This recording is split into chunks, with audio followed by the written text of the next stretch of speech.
Hey guys, welcome back. Today's lesson is on explosive strikes and blocks. So let's go ahead and take a look at some different drills you can do to make your blocks that much more powerful. A lot of you may be able to execute the block, but it seems like there's something missing. You want to be more explosive with your power. So how do we do that? We want to make sure that we're using a nice, strong chamber. So take a look from a natural stance how I execute the downward block.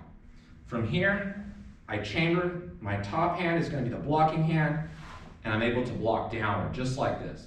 And if you took a look at some of the other previous videos, you can see the technique, just like this. So you should be well versed in executing a basic block like the downward block. But let's go ahead and combine that with a strike. So what we're going to do is our downward block with our reverse punch, just like this. We want to be able to do that on both sides of our body. So let's take a look on the opposite side. Just like this.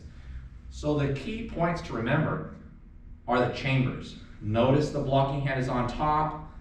Execute the downward as the opposite hand comes back to the chamber, and then the reverse punch. Just like this. And we do that on both sides.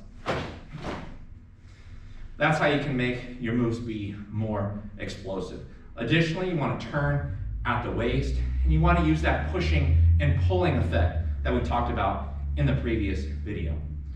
So if you want to advance your level of challenge, you can not only stand here in the neutral or natural stance, you can go into a forward stance. And let's take a look at how this one works. From here, I'm going to do it downward as I go into a forward stance, and then I execute the reverse punch.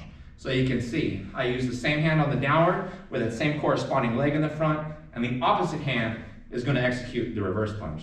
So opposite hand, opposite leg is now in the front.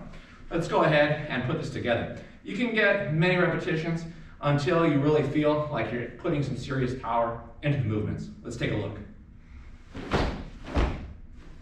And on the other side, just like this.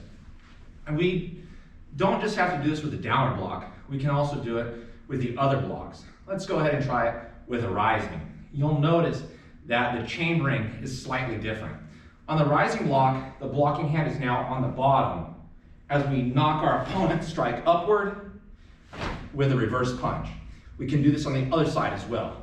So back to our neutral stance. We are here. 1, 2, just like this.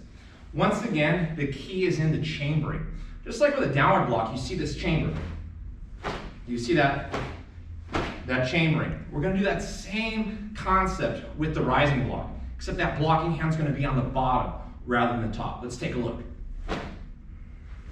You see that just like this and there. Watch the other side, guys.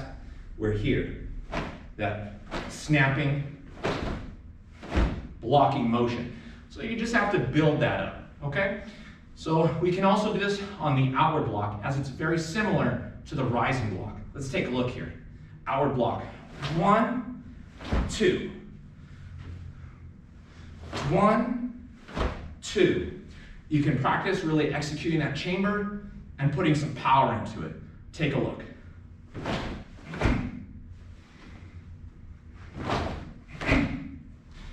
If going into the stance is a little bit challenging for you, you don't have to. You can go ahead and you can stay right here. You can either go to horse and you can execute the movements, or you can stay here in a neutral stance. Either way, you want to build up the proficiency of executing the technique. 1, 2, 1, 2. When you feel really good on that, then you can begin to do a little bit of the stance work or the footwork. So you're combining your handwork with your footwork and you're putting it together. And that's kind of more complex than just staying in one simple stance. So let's take a look at a drill that you can use to improve your footwork along with your handwork.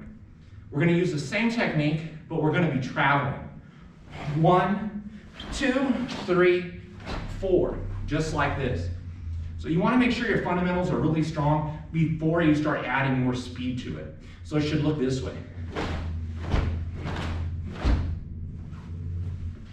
The faster you cycle through, the more dynamic it's going to be. But make sure you don't do that unless your fundamentals are really, really strong. So let's take a look. Let's do it with the downward block.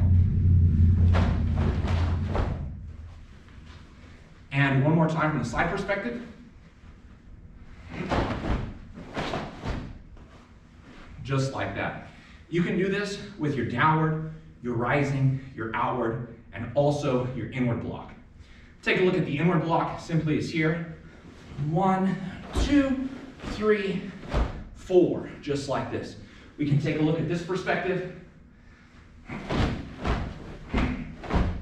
Just like that. So you can improve your basic blocks and strikes and make them be more explosive by having a great chamber. And you can also improve your stance work. And you can work on it independently as well.